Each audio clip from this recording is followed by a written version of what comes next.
Eden Fowler, driver of an MBA. She was trapped. GCS 13 on arrival, went into respiratory arrest and vitals unstable with GCS 8. Take her into reclass. Wait. Are you family? No? Then you'll have to wait. She's my girlfriend. Then I'll examine her. I'll update you. Cash.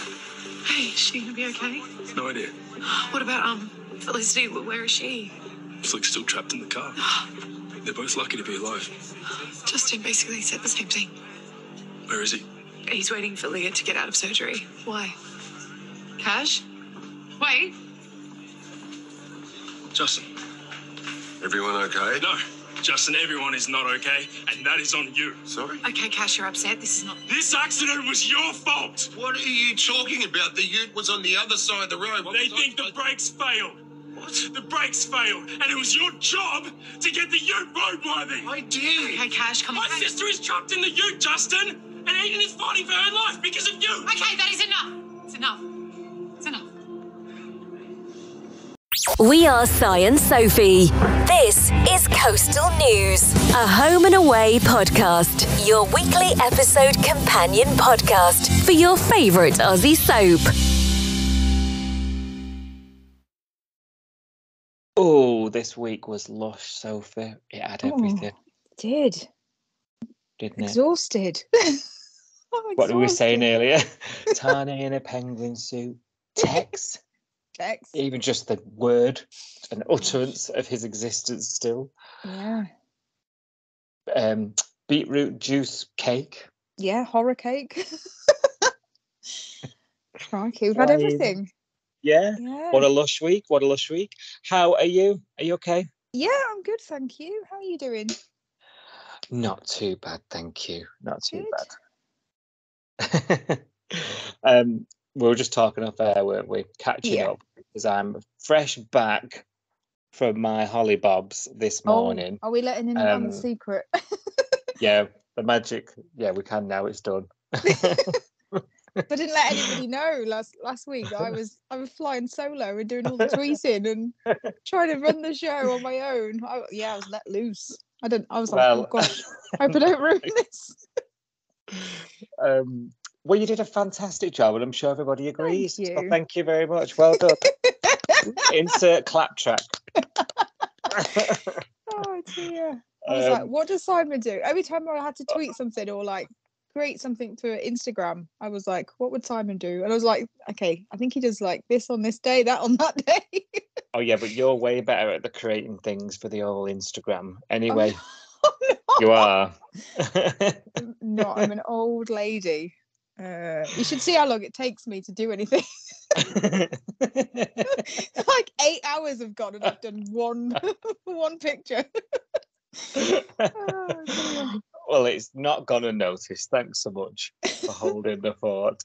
And also, like, I mean, you know, we joke, don't we, that how hard yakka this is.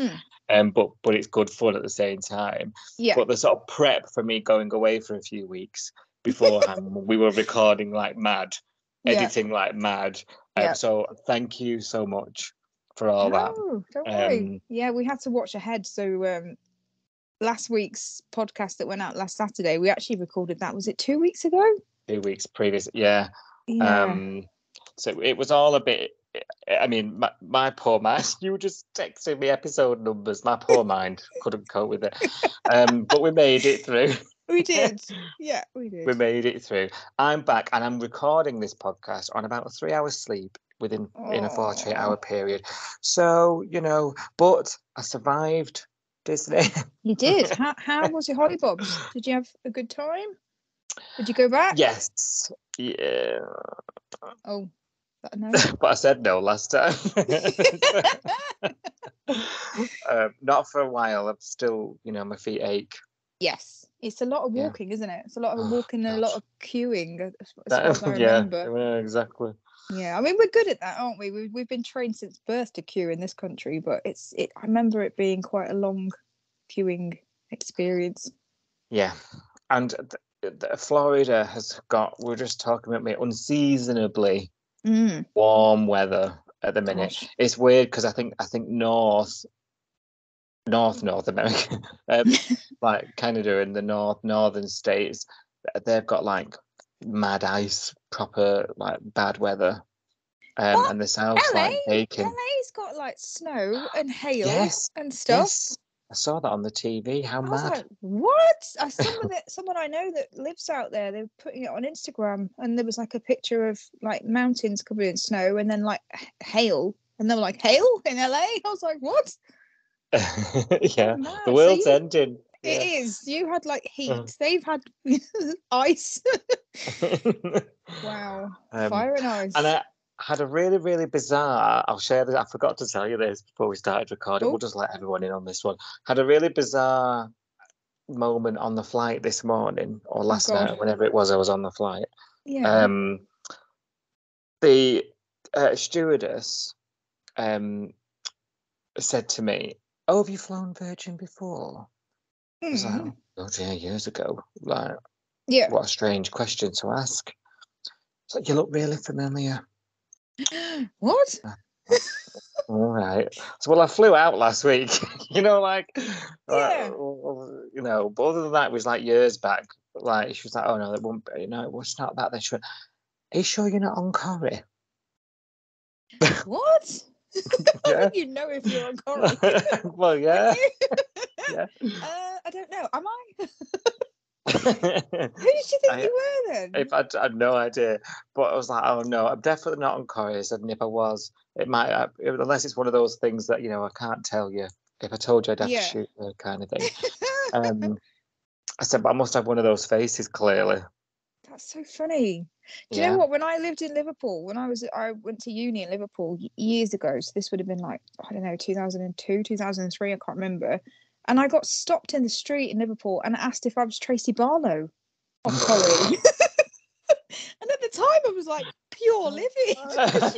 Back then, she wasn't like, I love Tracy now, but back then, I think she was a bit of a cow. She was going through. I was about to say, is it this Tracy Barlow or the original Tracy Barlow?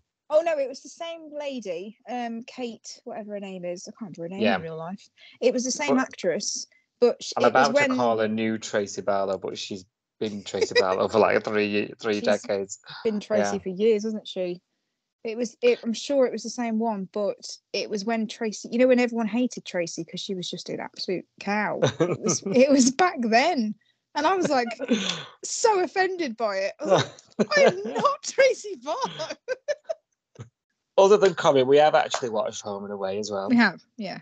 And we're up to date, aren't we? I've marathoned it. I don't know how I've managed it. We're good to go. You've done a great job getting up to speed.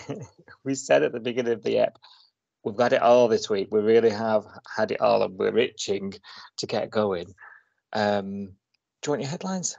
Yes, I do, definitely. Bree flees the bay with Jacob, but only after seriously hurting Remi with a hammer. The wedding of the year gets off to a slow start as the bride gets cold feet. However, Flick's car is being tampered with, leading to catastrophic results. We're fresh off watching that as well, and we're like, we've not calmed down. I know. Dean and Ziggy get kicked out of class.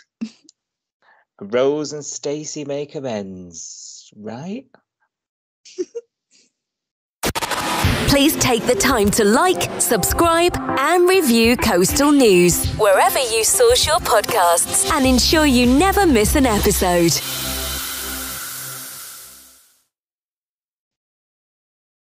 So we start at the week, which feels like the first time I've watched the show in I don't know how long.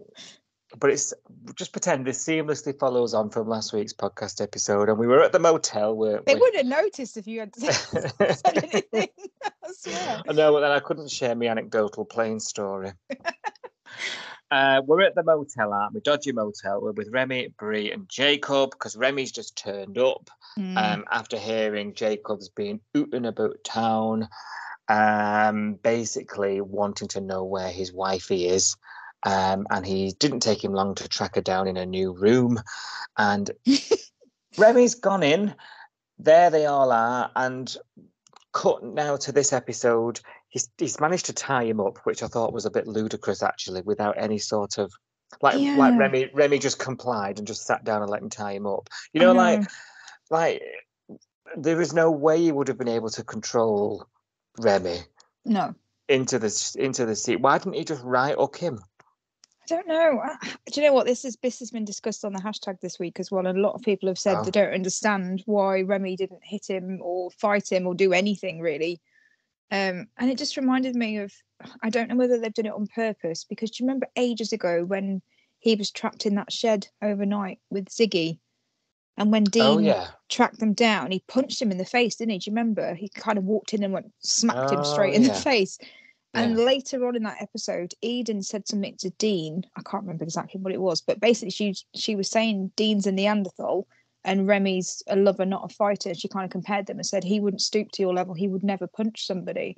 And that was ringing in the back of my mind. And I thought, I wonder whether this is on purpose to show us how different they are, how different Jacob is from Remi, to kind of, I don't know, maybe distinguish them so that in Bree's mind, you know, Remi's completely different and he'd never hurt a fly, not even someone that would, you know, physically hurt him. I suppose I'd like really spell it out to us. Yeah, that's all I could think of, because I was also thinking, wouldn't you have just nutted him as soon as he got near you? But or at least just pushed him. Like, he would have to just push him onto the bed. Then when he gets up, just push him again. I would have headbutted him as soon as he got anywhere near. Yeah. Tell her to get out. Never mind. Yeah. I was like, okay, we'll just go with this, because he's just complied, sat down on the chair and let him tie him up without even fighting. Maybe we found Remi's king. I doubt it. I'll remember that for later. I'm going to say, in your dreams. But what it does allow them is to have these scenes, a bit of time to have a bit of a chit chat, doesn't it?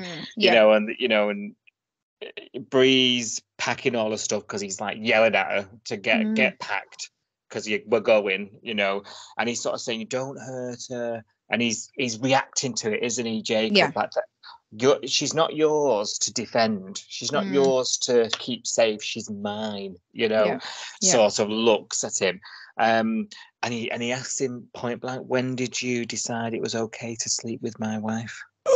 You know, and you're like, "Oh my God." Yeah.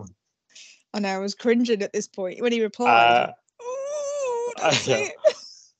Well, he did, didn't he? He did. He said, as soon as you left town, I slept with her. Couldn't wait. Oh dear. The delivery of that line made me like turn inside out. I was like, oh my God. Yeah, I knew that was going to be a red rag to a bull, but yeah, absolutely. And this winds him up even more. It's sort of, it's crescendoing, isn't it? As these scenes go on, you can see that mist, that red mist within Jacob coming down. I thought, while all this was sort of, you know, developing and sort of climaxing, Bree was being a little bit, I'm about to say pathetic, but she was sort of begging him, like, "Oh, you know, I'll come with you. I'll do whatever you want to do. I'll withdraw the statement. I don't really love him." You know, and Remi's got to sit there and listen to her say things like that about him. You know, I don't, you know, that she doesn't love him, and they, you know, and the support. Yet their bond has been so nuts, hasn't it? And really strong, and they've been saying these things to each other throughout their affair for the last couple of weeks. So I felt a little for Remi in that. I think having he knows. To sit and listen. Yeah, I think he knows that she would just do anything to try, and she's not just doing it to keep herself safe. She's doing it to keep Remi, or she was trying to keep Remi safe, wasn't she?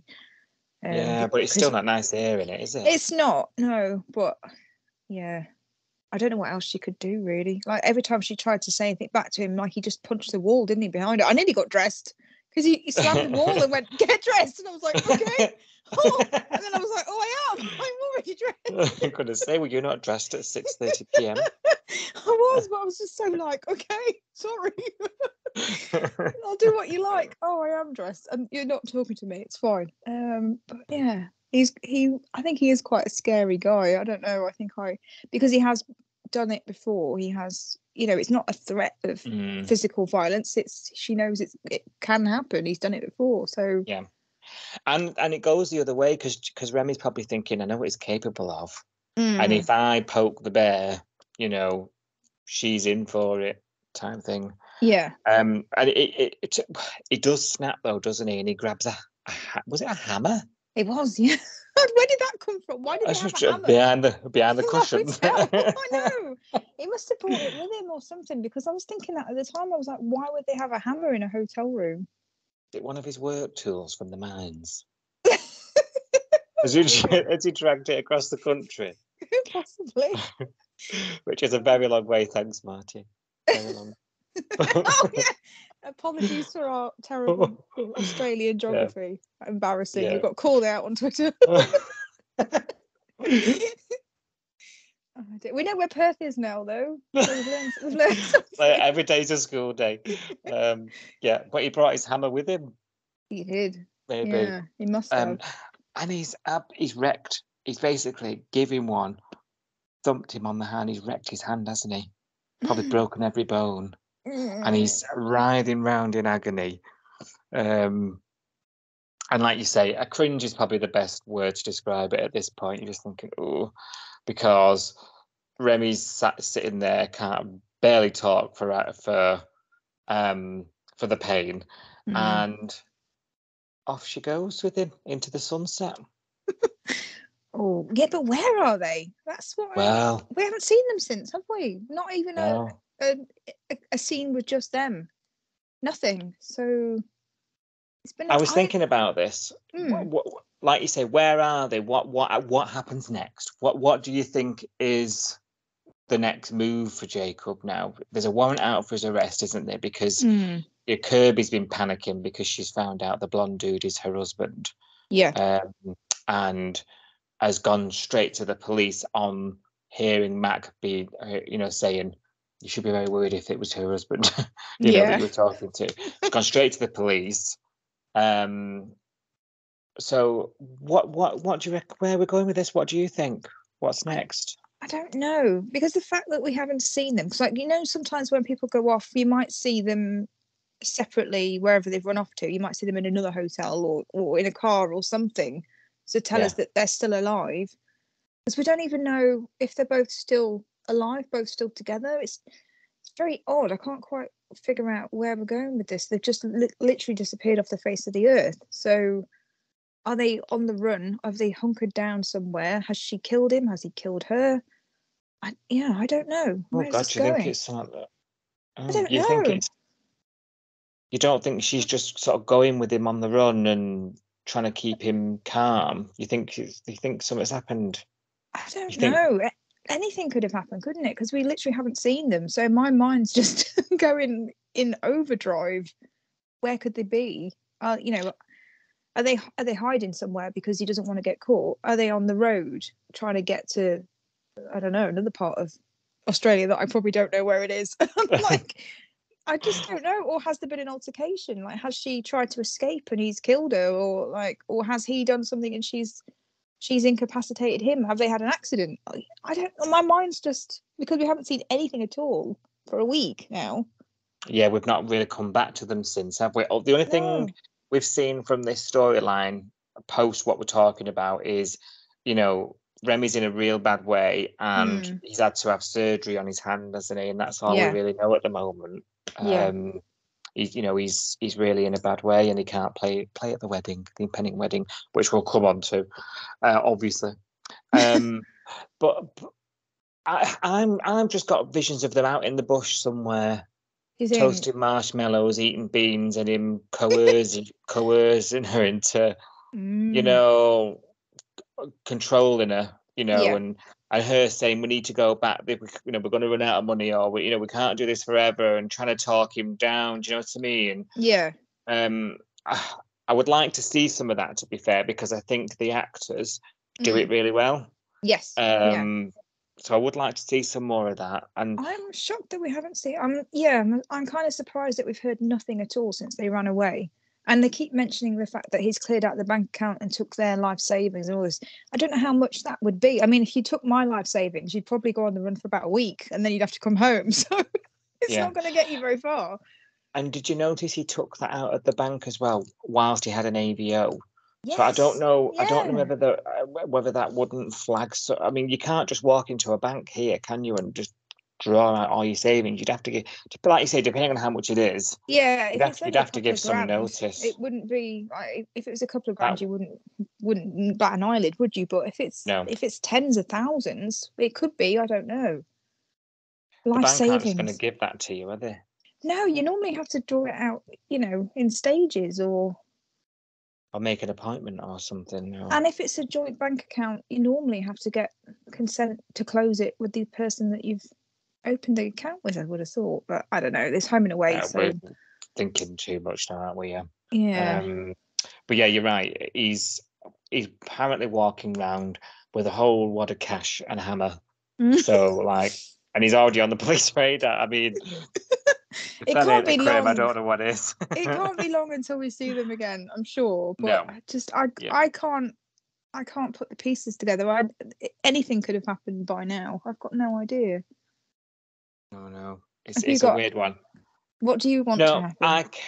I can't see beyond them on the run at the minute. Hmm. So for me, I don't. That's why I was asking you. I was like, what resolution do you think we're getting here? Hmm. It's a soap, so the baddie has to have comeuppance, right? Yes. Yeah. In whatever way that is, that has to happen. It's that's rule of soap. But how we get there, I don't know. I don't know. I just hope it doesn't happen off screen. No, that would be I disappointing. want to see it. I don't want another Jasmine's run off to her husband's family thing again. I want to She see decided it. to stay. Yeah. I need to see it, or else it didn't happen. I mean, we try and you can't avoid spoilers doing this podcast, but we haven't heard Bree's leaving, have we? I don't think so. So she must wind up back yeah. in town somehow. Mm. So, and I wonder, a little bit. You mentioned it a few times about the Cash and Eden love stuff going on. Yes. About she's only interested in him when, he's only interested in when he's bad Broken. and he's not himself. Yeah. He's a broken man, isn't he? Yeah. And I wonder if it might be the same. Would she come back with a different sort of look on their relationship because it's not sneaking around and it's not. Oh God! Do you know what I mean? Because yeah. their relationship has developed from the backdrop of her needing to be saved from this. Yeah, you're right. And if he goes off to prison, will she still? Oh, and she'll feel guilty about Remi's hand if he can't play guitar and all that. Wouldn't she? I would. Oh my Lord, I've not even thought about that. That's his livelihood. Yeah. Why did I not even think about do anything else, does he? Let's face it. He doesn't. Because I still don't understand how the band is still even in the house, because I think Eden does a couple of shifts at Salt every now and again. Kirby doesn't have a job. Remi doesn't have a job. How do they pay for that house? They can't just get by on gig money, surely. I don't know. So if he can't even do a gig and bus gig, he makes about $2 a day, doesn't he? So yeah, he's not gonna do with long. with a busted hand. I don't know. Oh dear. Oh, that's his problem. Well, amongst worrying about him, we'll talk about Kirby. Sympathetic. Get a job, Remi. Is your problem. Love it. Although there aren't many jobs going, but yeah, get one. I'm glad he had a stint in hospital though, because he hasn't had a stint in hospital yet, and I love a topless patient. Strewn on the bed. Why don't they get a gown? I mean, I'm glad they don't. Let's face it, but it's so weird that you're half naked in hospital. Obviously, that's for the audience's viewing. It's for me. I know. Yeah. Sorry. Bringing the podcast down. Not just you worrying about them. We've got, whilst all this is all going on, we've got Kirby and Theo there, and Theo, amongst the. Should we do something about Remi? Not coming back. He's getting his fan mail. Oh, yes. You remember he got, they spent quite a while constructing a message to a fan, didn't they? And his first fan or what have you. Yeah. And it looks like he's been getting quite a lot of this fan. Is it a some fan? art. It's fan art this time, wasn't it? It was like a drawing As of you him. do, Yeah. you know. That's Um, normally for people that are quite famous, isn't it? You get like kind of stan accounts and fan art and edits and things like that. So yeah. it's quite. I don't know how big Lyric are meant to be, really. Is it the same fan, or is it just like fans It's this I generally? Heart Theo account, isn't it? So it's the same person, I think so. Yeah. which makes me think there's something more in that. We've spent a couple of times going through that. Is he going to have a bit of a problem with a fan? Bit of a stalker. Yeah. I wonder if it's someone we Like- know or somebody brand new as well. Because the fact that they're called I Heart Theo and they've not got their own name on there, I'm like, is it someone that we know? Well, I'd not even considered that at this stage. I mean, it could be, couldn't it? But Is it Marilyn? God, I'm sorry. I just think that'd be hilarious, but it's obviously not. I don't know who it could be. it's obviously going somewhere because we've been there a few times, and it's going to be one of those stories that's like,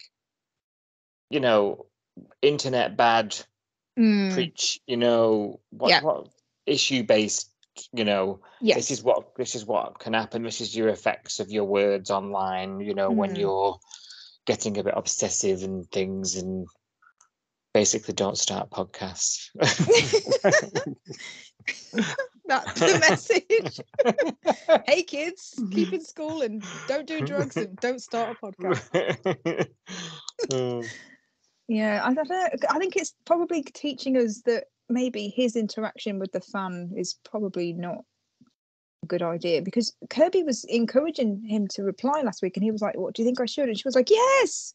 And I was thinking, oh, I don't know, this is a bit, we don't know how old this could be. A 13-year-old, it could be somebody really young and impressionable. And exactly, there's scope within this, isn't there? Yeah. Because if it goes in that direction, because at this stage it was such early stage, if it did develop, it could go in so many different ways. There's so many spokes here that it's possible to go in. It could be that underage thing. Could be getting him in a lot of trouble if he's not careful with his messages. Exactly. Yeah. That's why we vet all our fans, isn't it? Do we?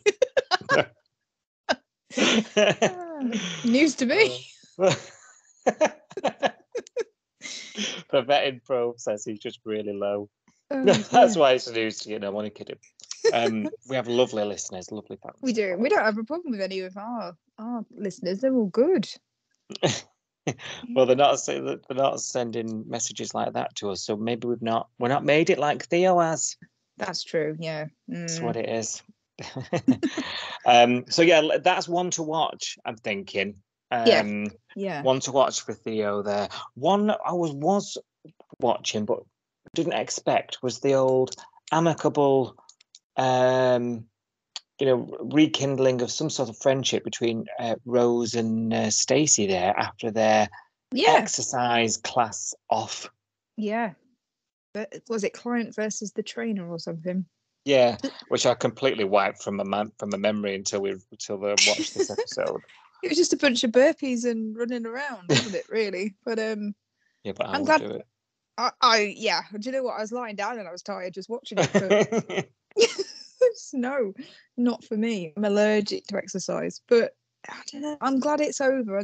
I hope that's the feud in the past, and that we don't have to see them stomping around like toddlers and getting, oh, she touched this and she did this and she got near me. Oh, I can't be doing with that again. So you see, I was expecting that sort of rivalry thing, because that's how this started, wasn't it? It was like, come on then, let's see who's got it, like, and I thought, is that the way this is going to go for a couple of weeks? Yeah, he's going to be torn between his sister and his girlfriend, and but it didn't. It just sort of was like, okay, we're dead happy families now. I'm suspicious. I don't buy this. I think Rose is up to something. Oh, do you? I think Stacey's up to something. You think Rose is the Yeah, I think Rose is keeping her enemies closer. Oh, I thought Stacey was doing that. I thought she was. I don't know. I don't trust her. There's something about her that I don't buy this dirty weekend away thing. I don't think that was planned with Xander. I think it was planned, but I don't think it was planned with him. I now don't she's know. going through with it because she's been rumbled. Yeah. Oh, going away with you. Yeah, I don't buy the weekend. This Stacey, we've written her off, haven't we? We don't like the way she's conducted herself. I still think she might be lesbian, or at least bisexual. But you did talk me down off that theory last week. It just hadn't crossed my mind. I just honestly thought it was I thought Smolder was probably one of those apps where it's not designed particularly brilliantly, and if you want to see everybody on there, you probably can, regardless of what they're into or not into. Yeah, just go with it at surface level. See, I was going all sorts with that. I was running with that one. You could be right. Which is absolutely fine. There's nothing wrong with that, but she's not presenting that to Xander, and Xander's. I just worry about his him trusting her. It's already It's already been tested, and they've only been officially together in like days. Do you know what I mean? This is over before it's begun. This relationship. Yeah. Fizzle, watch it.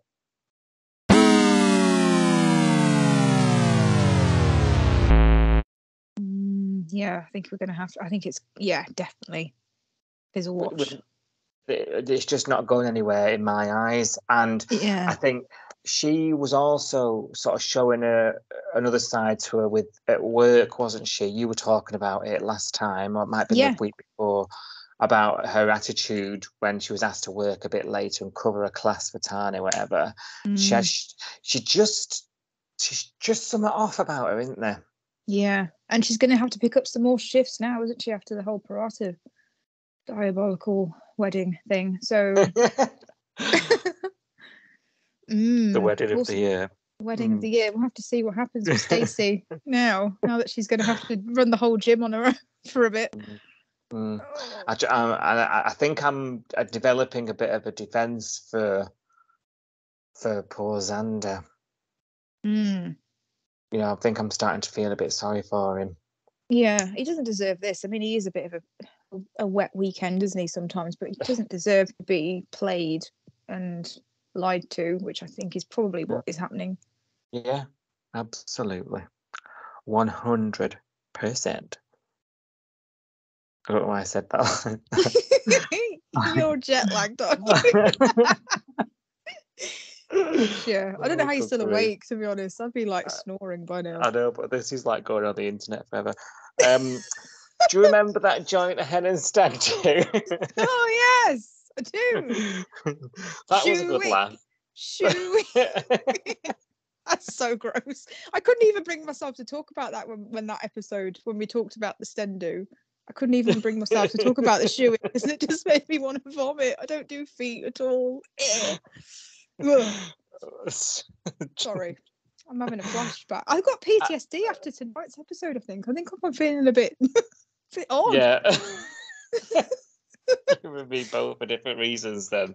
When we'll work up to it, right? Let's go through it. Okay. So it's weddings fast approaching. We get the warning early this week. There's 48 hours to go. I repeat, 48 hours to go. Which felt like 3 days in the end. Yeah, it was really dragged out. I wonder whether they air like the season finale in Oz as like a triple, don't they?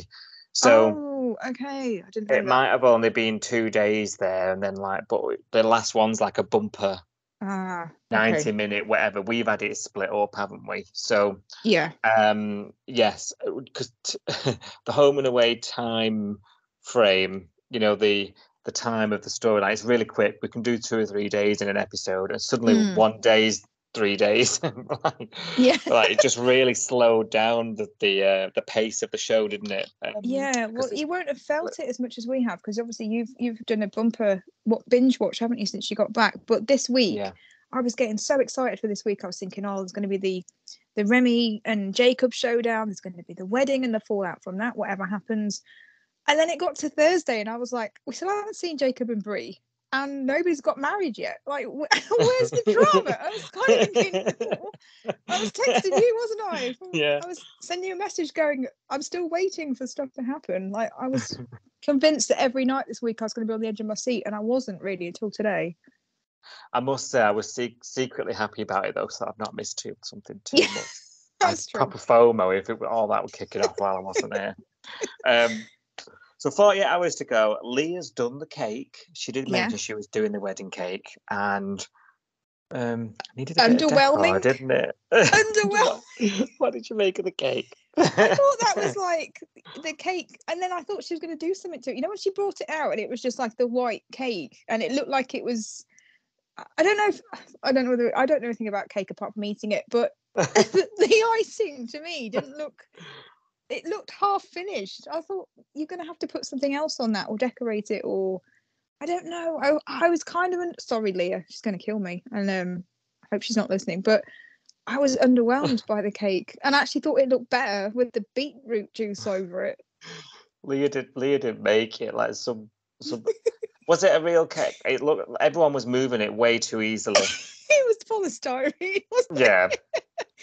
Yeah, maybe that's why it did look underwhelming. But I was like, I love cake. I would live on cake and nothing else, you know, if I was allowed to. And I didn't, you know, that wouldn't last a week. I'd be dead. But I didn't want to eat that cake. So, and for me to say that, that's pretty good going. Listen, as the wedding cakes go, it was a bit.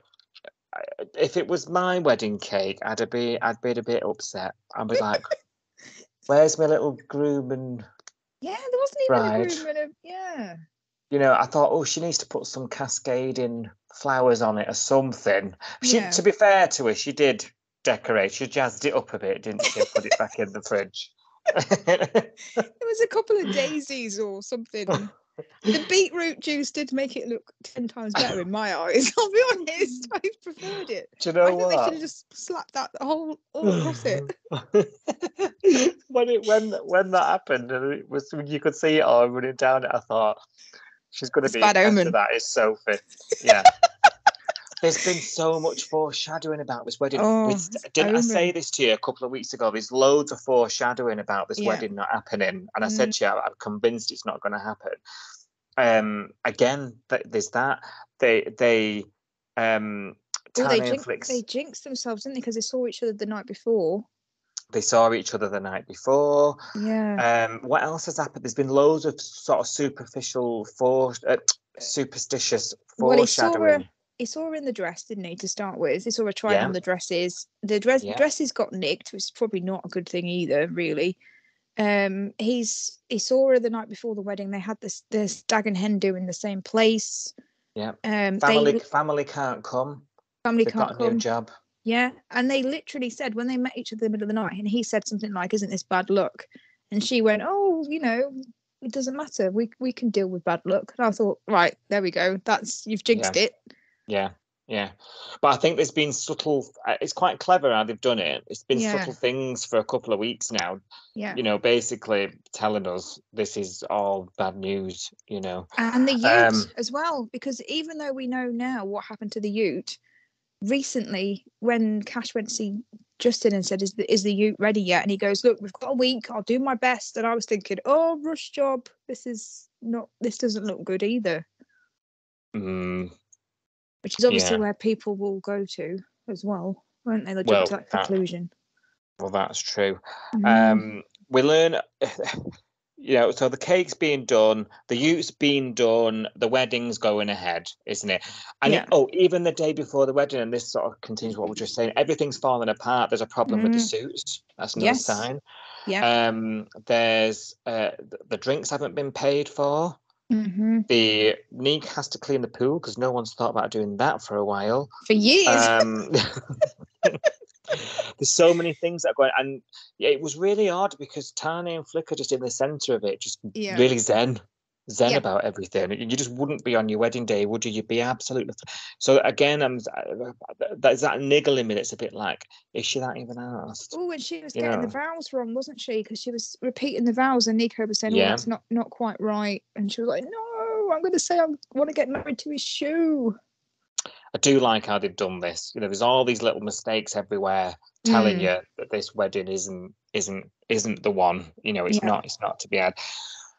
And we've obviously got Eden and Cash amongst it too. All this wedding furore, sort of still skirting around each other, aren't they? Yeah. And something that I'd perhaps overlooked, or I'd overlooked its relevance and its importance to their story, was, you know, after the stendu, as you've called it, and she's rat-ass, didn't she? She tells him she loves him. And there was an assumption, maybe rightly or wrongly from myself, that she's assumed. Sorry. Yeah. She's forgotten that she said it, or she's realised and thought, oh, he didn't hear it or something. But we learn actually through an argument between the two of them during the wedding prep that, she knows she said it and he heard it. And everyone knows that she loves him, you know. Yeah. Oh, I'm starting to root for these two, you know. I am and I'm not, because I don't know. I want them to get together. I want to see what happens when they get together, because this has been going on for so long, hasn't it? Like they did start sort of seeing each other sleeping together. It wasn't very serious, and she felt like it could be serious, and he ran away. Essentially, is what happened. So I feel like we've got unfinished business, which I don't like. But at the same time, there's a part of me that's like, are they going to be the new it couple? I don't know. Are they going to be exciting? Are they an exciting couple? Is it going to be like Jasmine again? Because Jasmine and Cash bored me to tears. So you don't want to get your fingers burnt again, do you? No. Speaking of Jasmine, he does sit her down eventually, doesn't he, and explains that's why. Yeah. You know, he's still hurt, and I did like that scene. You know, Yeah. I thought, because you and I have been saying it, haven't we? Everyone seems to be forgetting that this is what his struggles are, and he says, I've been struggling with it for some time now. If I could love anybody, it would be you, but I just can't. There's something been thrown in him. his face, hasn't it? Because his little sister's getting married, and he was supposed to be the one getting married, and he's struggling with that. I mean, he's happy for Flick, isn't he? But at the same time, he's thinking, this could have been me.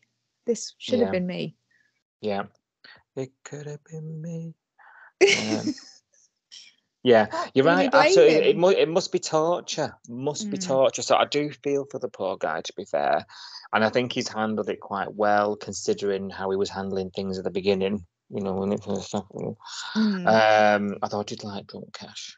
Did like Cash after a bevy. So I'm starting to root for them.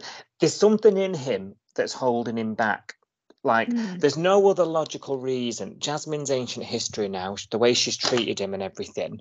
Like, he should have moved on from this stage now. There's something in him that's stopping him, and he knows it's himself that's doing it. And obviously it takes a bit of a chat with Gaz, because Gaz is back for the wedding. I love Gary. Petition to make Gary permanent, please. Formal petition. Gary. I love him. Everyone needs a Gary in their life, don't they? Gary knows everything. He's got advice for days. He has, and he's definitely got it for Cash in it. He sort of makes Cash have a word with himself, doesn't he?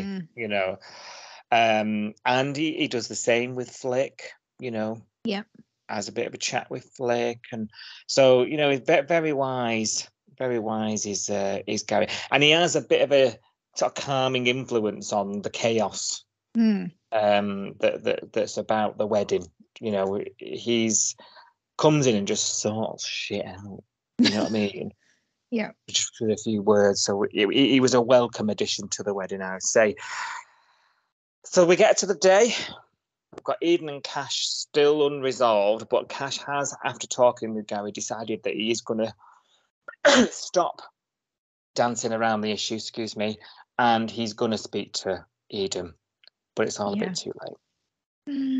He just tries to talk to her, doesn't he? When Flick's getting ready for the wedding, and he does go over and try to talk to her, but it's obviously not the right time. So he's just like, okay, I'll come back later. No, because guess what? Flick had to have one last wobble. There's a surprise. Didn't see that coming. Did you like the dress? I'm not a wedding dress fan. Let's start with that. Not a huge wedding dress fan. I think it was a good dress for, the original plan was to get married on the beach. Do you remember a few weeks Yeah. ago? And it Yeah. all changed to the farm or whatever. Yeah. Pig farm, as we've been saying. It wasn't a pig farm, was it? But we were worried that it was going to be. I think that was a really good beach wedding dress. I think it would have been very appropriate.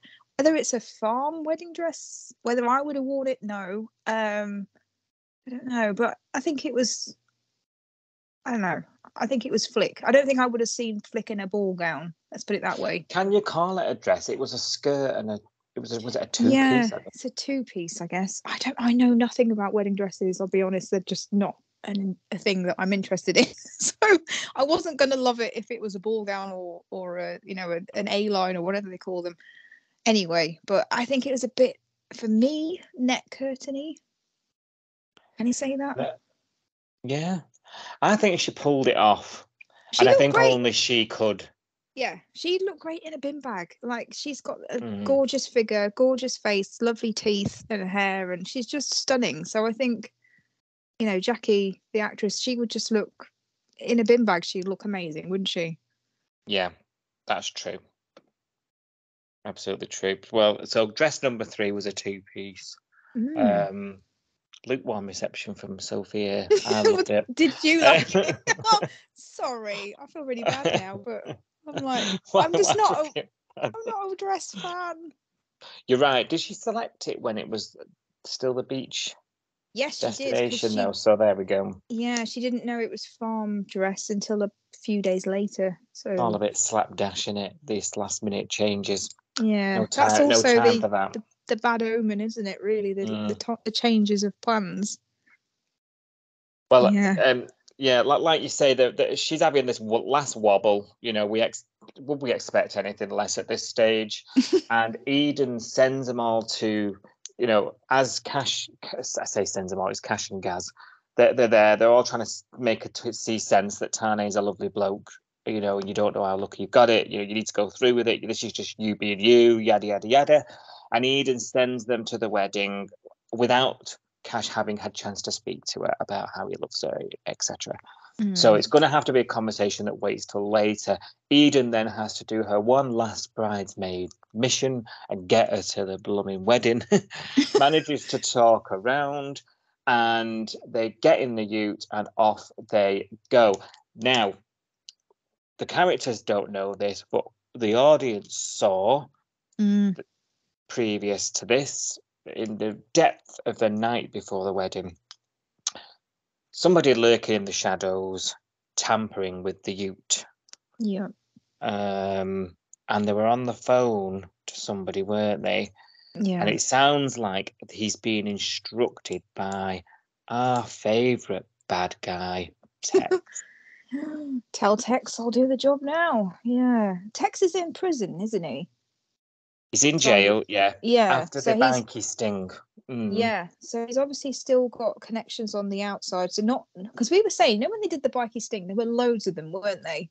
Yeah. There were absolutely loads of them. And we were saying they can't send them all to prison. They can't all be done for this. Or not for the same amount of time as Tex, probably, because different charges for different crimes or whatever. Yeah. So we were saying this can't be the end, because some of these bikies are not going to be in prison with Tex, or not for very long. So I remember us forecasting that this wasn't over last year. Yeah, that there'd be something on the back of it. Yeah, we did, didn't we? I must say, I did gasp. I wasn't expecting it. No, I wasn't. I honestly thought that Justin had done a bodge job on the car, and that's because this shadow, this person, looks like he's cut the brakes, doesn't he? Yes. So they've gone driving off to the wedding at some speed, because she's very late at this point, with no brakes working. Yeah, not good. Yeah.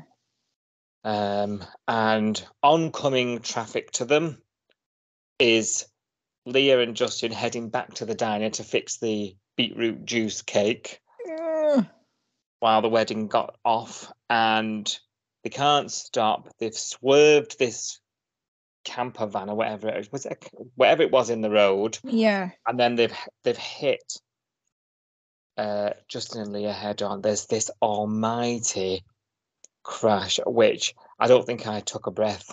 No, it went on for about 30 seconds and I didn't It blink was or breathe. huge.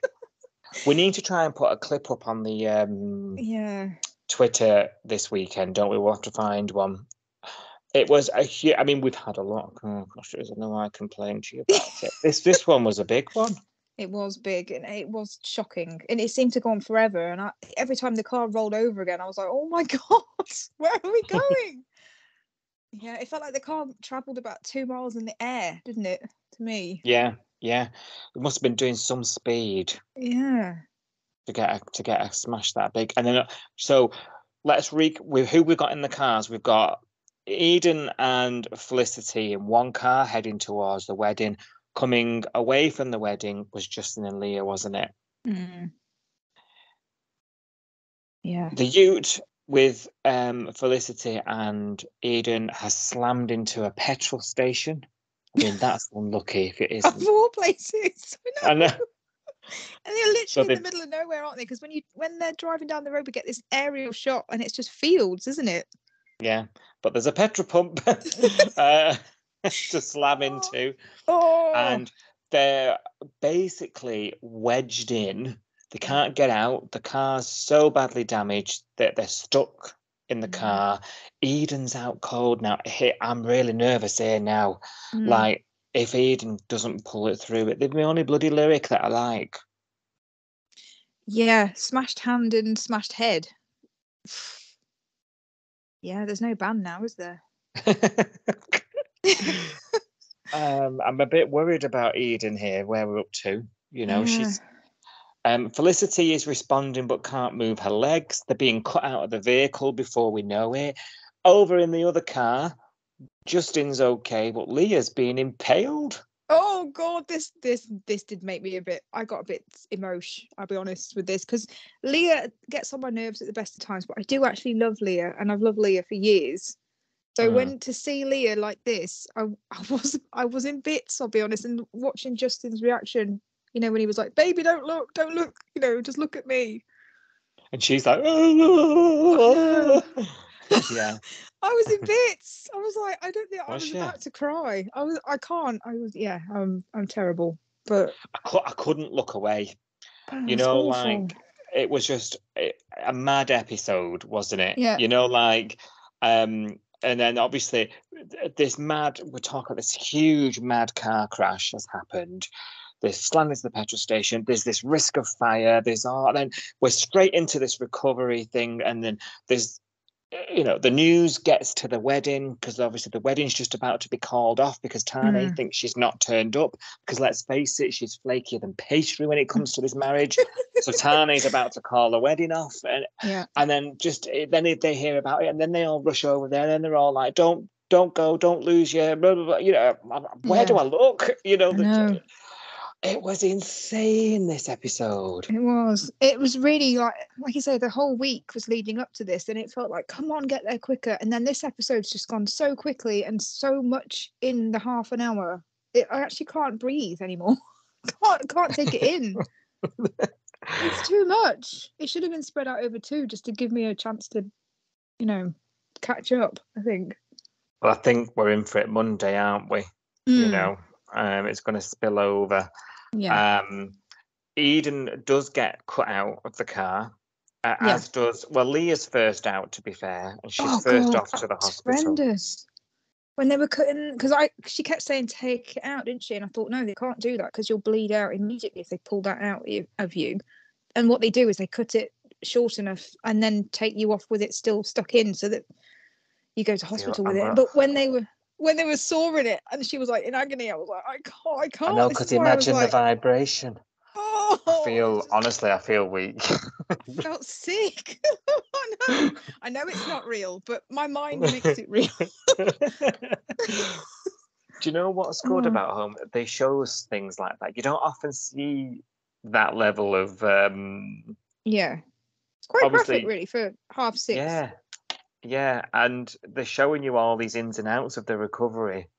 Most of the time on soaps and things, it's more about the reaction from the characters around. You have the shocking moment, don't you? And then it's more Yeah. about the reaction and how that plays out around it. There's not too many occasions where you're seeing literally, they've put. I mean, we saw Leah in the goggles and the visors, and I like Yeah. door, and we even had close-ups of them prizing the door off the car. Like, it was all Yeah. really well done, and all this detail of things. It just helps immerse you into it all. Yeah, definitely. Yeah. So Eden's next, and she's in a real bad way. They've got her out of the car, and they're doing. She's not even awake, is she? Yeah. No, and she's not. Well, even now recording this, she's not awake, is she? So we don't know. We don't know Eden's fate. Cash went with her in the ambulance after sort of doing this bit of look. Do I stay with my sister? Do I go with my acquainted lover? And you're just thinking, this is like rom-com gold. Like, S-com, rom-drum. Yeah. And at the hospital, he hears that Justin's there, and he says, it's all your fault. You've done a botched job on the car. And Justin's like, he's in shock himself. You know what I mean? Like, he's, and I said his wife then, his partner, Leah, she's in a critical way. He's dealing with all this stuff. He's just, and you're coming out, the adrenaline of coming out of an accident like that, he's not thinking or acting straight either. And then he's got cash laying into him. It's his fault. He's going to take this hard, isn't he? Yeah, he is. He's going to blame himself, because the only logical explanation at the moment, because Gary and Rose were talking, weren't they, in front of Cash, and this is where Cash has got the idea from, because they were saying there's no sign of the car trying to brake. There's no skid marks on the road. That's it. So they think it's the brakes immediately. They don't have any idea yet, but that's the conclusion they've come to based on the accident scene that they found. And Justin said, they were coming straight at us, the wrong side of the road. They didn't stop. So, 2 and 2 together, this car was out of control and they couldn't put the brakes on. So the only logical conclusion you can come to is that Justin was the last person to work on the car, has done a bad job. I mean, that's they don't know that Tex's friend, accomplice, whatever you want to call him, has sabotaged the brakes. So you would blame Justin, wouldn't you? I just feel awful for him. Yeah, absolutely. Same. I really did. And his little eyes were like, what? I don't understand anything you're telling me. I just thought, this is not going to go well, is it at all? No. This is at the end of the day, this is his livelihood, his reputation, his friends, his neighbours, his partner. This is, his whole life is ruined if this is true. Yeah. So it's big, isn't it? That if they think it is Justin's fault. Really big, really, really big. So that only leaves Felicity in the car, trapped. She's been there too long, I think one of the recovery people says, don't they? She's at risk of heart failure as a result. Now, initially, they thought that there was no fuel, but whilst all this happened, fuel has started to leak out of the car, hasn't it? And somebody finally notices. I mean, it's fuel smells, Yeah. But they're in a petrol station. It. They smell anyway, don't they? Normally, if you drive into a petrol station, you can smell petrol, can't you? Oh, right. You don't mean literally drive into it like they are. Not like drive through it. I mean, like, you arrive at the petrol station, you get out of your car, and it usually stinks of gas, doesn't it? Anyway. I've never driven through a petrol station. I live to tell the tale. Just to clarify, Thanks, I needed that clarification. But anyway, thankfully he's noticed. So then there's panic. Get away, we can't move. Felicity's then on her own in the car. Oh, someone else doesn't want to leave her on her own. I know. And then this cliffhanger, I don't even know if I can talk about it. Like, Oh, I know. How am I going to make it to Monday? It was, first of all, I was like, it was hilarious, and then it was like traumatic. So the bit that made me laugh was she literally rocked the car and then it burst into flames, and I thought, physics? Is this physics? Would that happen? I'm not a scientist. I don't know. It seemed unlikely. You're going to be sitting very still in your car, though, now, aren't you? I know. In the petrol station, I'm just going to be sliding out and not touching anything. Terrified. Yeah, I don't know. I don't know how realistic that was. But then, obviously, the flames they caught on pretty quickly, didn't they? It looked like the whole car was surrounded in fire. And obviously no one can get to her then. And they kept saying the fireys, which I presume are the fire engine people, firemen, firewomen. Because they kept mentioning where are the fireys, didn't they? So I presume they're on their way to come and get her out of the car. The cuff, they're dealing with a factory explosion somewhere. Yeah, they're dealing with another incident, aren't they? So we know they're on the way, but they're not there. So, and then this fire's engulfed the whole car. And then we just see Tane, don't we? Just go into the flames. Running into the flames and seen on a Friday night. Is he fireproof? Like, this guy, he has been poisoned, he's been stabbed, and now he's on fire. You better hope he's fireproof. Otherwise, what? Gosh. I mean, I honestly, I think I'm going to need to do some proper mental health preparedness to watch on Monday. I need to call Dr. Logan and get some tablets and some meditation. I'm going to have to go and get a meditation bowl from Abbey Creek because I can't sleep tonight. I've got PTSD. Honestly, it was traumatic. It was good though, weren't it? It was good. I enjoyed it. And to leave us with drama. that shot of Tane running into the flames, like just on fire. The car's ruined, the dress is ruined, the suit's ruined, the cake's ruined. Cake's in the bin. Cake's in the bin. That was harsh.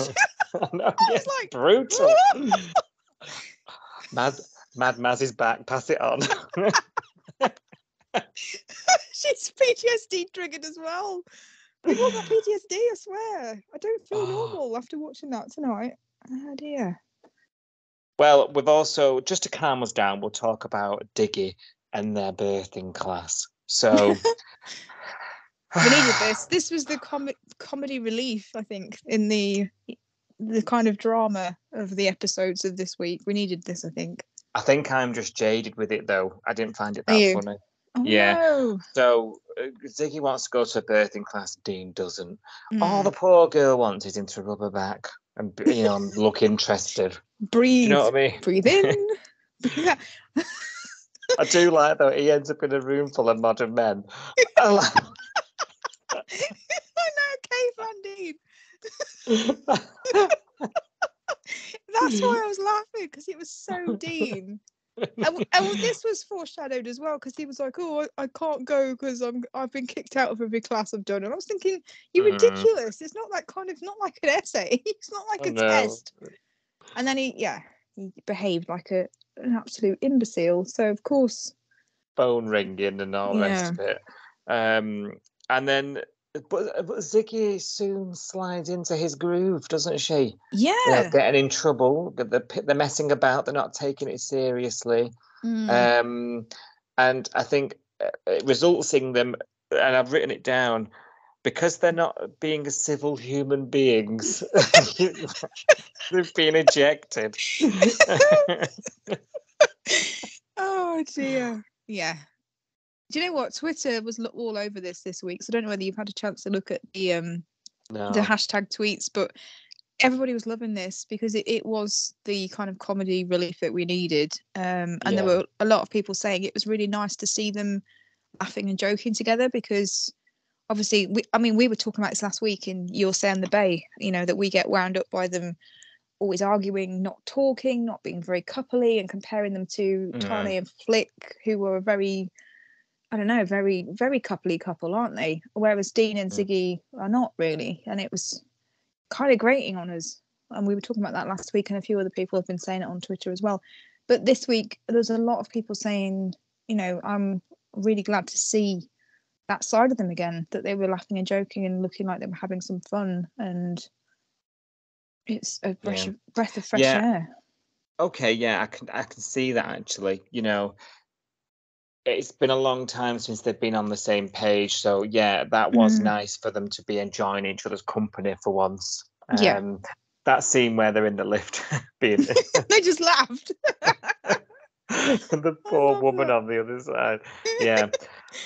And I think doesn't Ziggy say something like, you know, I've realised I didn't really need that class as much as I thought. She might chill out a bit about, you know, the colour of the nursery wall, or you know, she might just go with it a bit, you know, and be a bit more Dean. You know, I think I know a few people who could be a bit more Dean in life. Yeah.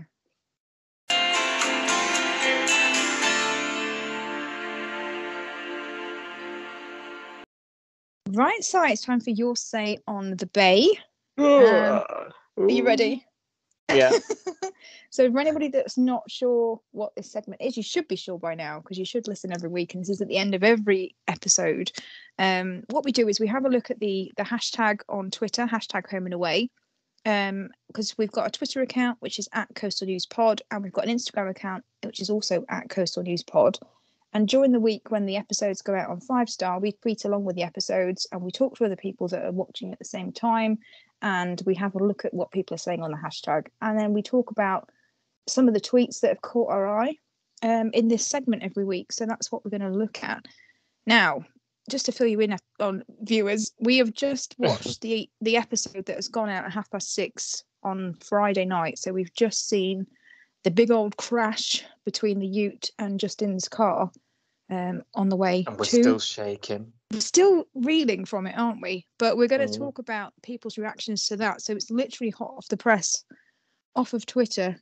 So we're going to read a few tweets from, and do you know what? A lot of people are sort of saying the same things as us. I think a lot of people are shocked and kind of blown away by what we've just watched, really, because we've just been saying in the main episode, the whole week's just kind of been creeping towards this crescendo, and it's come out of nowhere, really, hasn't it, tonight, and blindsided all of us. So let's talk about some of the tweets. So on the whole, like I say, there's quite a lot of people tweeting tonight about the reaction to the crash.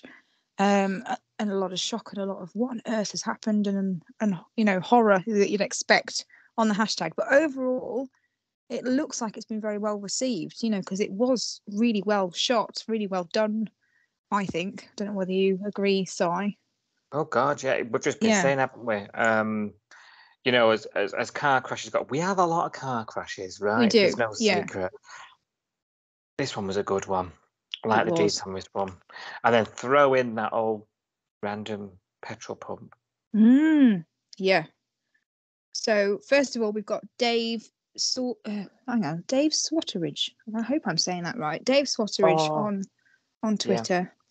Yeah. I think he sums it up with one sentence. He just put, "Bloody hell, that crash." Yes. I know Dave. He's a really I tweeted him for years about Home and Away. He's a long time viewer. I hope I've pronounced his handle correctly. I'm not very good at this. I pronounce things really badly. Isn't it funny though? You get like a mad episode and people feel compelled to tweet, and they wouldn't regularly tweet though. Yeah. Because Fridays it's normally tumbleweed on Twitter, on all Twitter. You know, like Twitter's quite, for me anyway. I don't know about you. Yeah, you know, hashtags on Friday are usually quite quiet, because I think it's the weekend and people are doing other things, aren't they? Not us, because we're super weirdo fans that have to watch the show. And then we spend 3 hours talking about it. Yeah. So I think Dave, I agree with you, summed it up really well there. Yeah. And then we've got C-Bomb on Twitter who says, "No airbags?" ? And this is something that a lot of people have been tweeting actually and saying, what on earth? Why are there no airbags? You know, and of analysing the crash and what happened and what they should have done and that kind of thing. It is an old Ute though, isn't it? We've been reminded that this was Flick's dad's car. We don't know how old it is. It's had to have a lot of work on it. So was it a car that never had airbags? Were airbags after the car. I don't know. When did airbags become a thing that every Okay. car had as standard? I don't know. I don't know. It's sometime in the 90s. And all the Uh, crash test dummy stuff that we kept being shown. Look at this impact test. I've got Airbags. memories of us having our first airbag car. I'm thinking it was like, ooh. Yeah. So, okay, that you could explain the ute away, couldn't you, with that? What about Justin's Justin's car. car? Yeah, I don't know what car they had either, whether that's an old car, because Justin is a fan of old cars, isn't he? And he likes doing Well, cars up, so it could he's a be. mechanic as well, so he ought to know about these safety things. But yeah, that's a good point. Are It's a good point. airbags useful when you're being catapulted through the sky, though? I don't know. I think maybe Airbag or not? it probably would have helped Eden. She might not have been knocked completely unconscious if she'd got an airbag. I don't know. But then she could have hit her head on the side of the car or the seat, because like you say, they've been spun upside down a couple of times. Yeah. So they've not we're driven assuming- into a lamppost or anything like. They've literally No. flown through the sky, haven't they? Yeah, they did have seatbelts Roly on. polied. Do you know what? This wasn't tweeted in tonight's episode, but last night we saw them get in the car, didn't we? So on Thursday night's episode at 6:30, we saw Eden get the keys from Cash and say, "I'll get her to the wedding, you go," and then get in the car. And a lot of people were tweeting at that point and saying, Eden's had champagne. Eden's been drinking, and Cash is a copper, and he's just handed her the keys. And they have got quite. I thought they'd got quite strict drink driving laws in Australia. Like I think it's more strict than here, isn't it? Well, yeah, because look at old Kate Ritchie. Oh gosh, I know. Yeah. Recently. Yeah. So yeah. So we were already thinking. I overlooked that. Eden's had a drink. I love this segment because people see things you don't. Okay, yeah. So we've got drink. Do you know as well? Just as you're talking about it, and we'll go back to the tweets. I'm sorry, sooner we get talking. She struggled to get a seatbelt on. She did. Yeah, she did. It wouldn't pull or something, would it? Yeah. I wonder if that might be something to do with the extent of her injuries when it all comes out in the wash. Yeah, I think she probably hit her head on the steering wheel, which means that maybe an airbag might have helped, but I don't know. Don't know. Everyone answered questions here about the state of the car. Yeah, it's a good driving. It's a good thing to bring up, actually, the drink driving thing, because a lot of people have been sort of questioning Eden's reaction to the crash, because you saw her putting a foot on the pedal, trying to put the brakes on and realizing they're not working, and her decision to avoid hitting the car in front of them, her decision was to go into the other side of the road, the other lane, which obviously is like, not do not do. It's not the smartest thing to do, because you know that you could end up hitting oncoming traffic. So to avoid one crash, you're actually going to end up in another one, which is exactly what happened. And some people have been it would have been safer ram raiding the one you were traveling behind, wouldn't it? That would have slowed him. Yeah, but a few people have pointed out that on the other side, if she'd gone the other way, she'd have gone into a field, and that would have actually slowed her down, because she'd have hit grass or whatever was in that field. Oh, of course, yeah. And the traction of going that way probably would have, if she took a break, like her foot was off the brake anyway because it wasn't working. But if she'd gone into the field, it probably would have eventually slowed them down. And there wasn't anything. Stopped. I don't think there was anything that we could see from the aerial shot that she would have crashed into. I think it was all just field on that side. Yeah, or straight through the farm where there's a wedding being waiting to happen. True. Yeah. And then I think Julie Smith, Julie, that she tweets pretty regularly on the hashtag. So Julie 2001, she said she could have slowed down the car by going into lower gears, put the handbrake on. But there's two things with this, isn't there, really? So at the point when you're having a crash or you're about to have a crash, you're not really thinking, what you should do. You're not really thinking logically, because it's all very fast, and you don't really have the time to think, what should I do? Or, you kind of just make a decision and go with it, don't you? Which is obviously what she's done. But maybe having the champagne before she got in the car, has that slowed her reaction down? Has that impaired her cognitive thinking, her decision making? Has that had an impact? I don't know. I'm just putting two and two together based on what people were saying I really yesterday. hope it's not that, though. Oh no. Well, there's no way to prove it, really, is there? Because at the end of the day, the reason the accident happened is because the brakes failed. So I don't think we're going to go down the route of the drink driving thing. But it's just interesting to think about because it's like a chain reaction, isn't it? All these little things, and then it's all added up into this huge accident. So. Oh, everyone's spotting things and seeing things. I love it. Yeah. And then we've got Little Miss Heike, who said, "This episode of Home and Away has me at the edge of my seat. Why can't people just have a normal wedding in Soapland?" And then she put, well, "If Eden is dead, I will not be happy." Same. Yeah. Same. I'm with you, girl. Oh, Yeah, really worried about Eden here.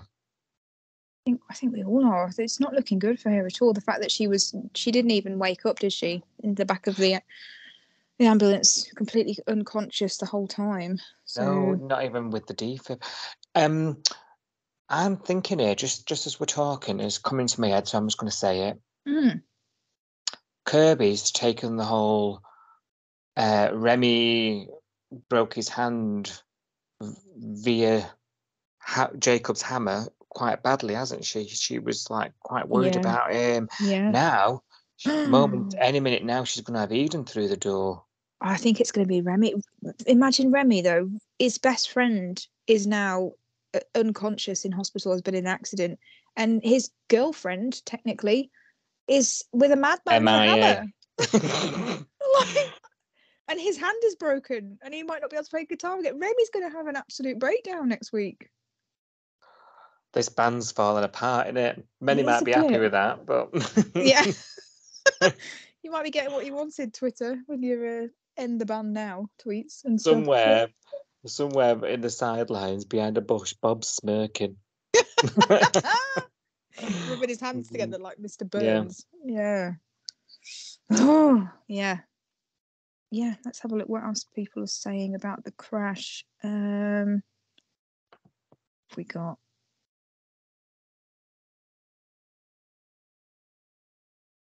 A lot of people just say no airbags, no circuit breaks. And then Nikki J. Owen says, "Jesus, Home and Away, that was a crash. Poor Leah." And then a lot of vomit emojis. Yeah, we all feel a bit sick after the Leah thing, I think, don't we? Just a tad queasy. There's one there, Nina K. James. Why didn't they shut the fuel pump off and tow the car away from the pump? The fuel leaked from the car, did it not? Not the actual pump. It did, yeah. I think it was coming from whatever the brakes were cut, weren't they? And the brake fluid was leaking. And then there was something else leaking. I think it was fuel from the bottom of the car. So I'm not sure it was the fuel in the petrol station. Although it wouldn't have helped. The car. It was so tense I forgot to put the oven on. Oh, bless! It's a late dinner in your house, Nina. Dinner, gosh. It's true though. I forgot to breathe. I did. Couldn't do anything in that whole half an hour. First time ever. I'm so happy there's 2 ad breaks. Yes. Yep. And then Yeti_ESQ said, "Some cliffhanger that for a tea time." You're not wrong. You're not wrong. Oh, it's good that everyone's reacting though, like live as well. Yeah. And Little Miss Heike again, she says, I think it's a she, I'm going to say they. They said, "Fucking hell," F-bomb, "fucking hell, Felicity sitting in a burning car. I need to lie down after that episode." How long before they realised that this was a hit on Cash?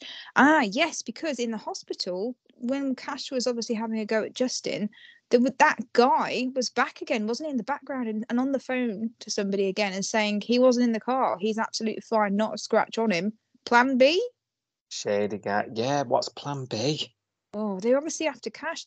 Flick's not the target. Tane's not the target. Eden definitely isn't. Leah's not. Justin's not. So they're after Cash, aren't they? Yeah, and that because Cash has put Tex inside? Yes, I think so. But you'd think they'd be after Tane, wouldn't you? Because Tane technically shopped them to the coppers. Yeah. But they're gunning for Cash. He's a Grath. He's a grass. He's a grass. Is that like Phil Mitchell? Right, Ma. I ain't no grass. Ain't no grass family. Oh dear. What is next week got in store for us? This is going to be nuts. We need to do first look, don't we? So that'll be out tomorrow. First look. I'm looking forward to that. Oof. Thank you for listening. We will be back with more episode discussion from Summer Bay soon. Until then, join the discussion online at Coastal News Pod.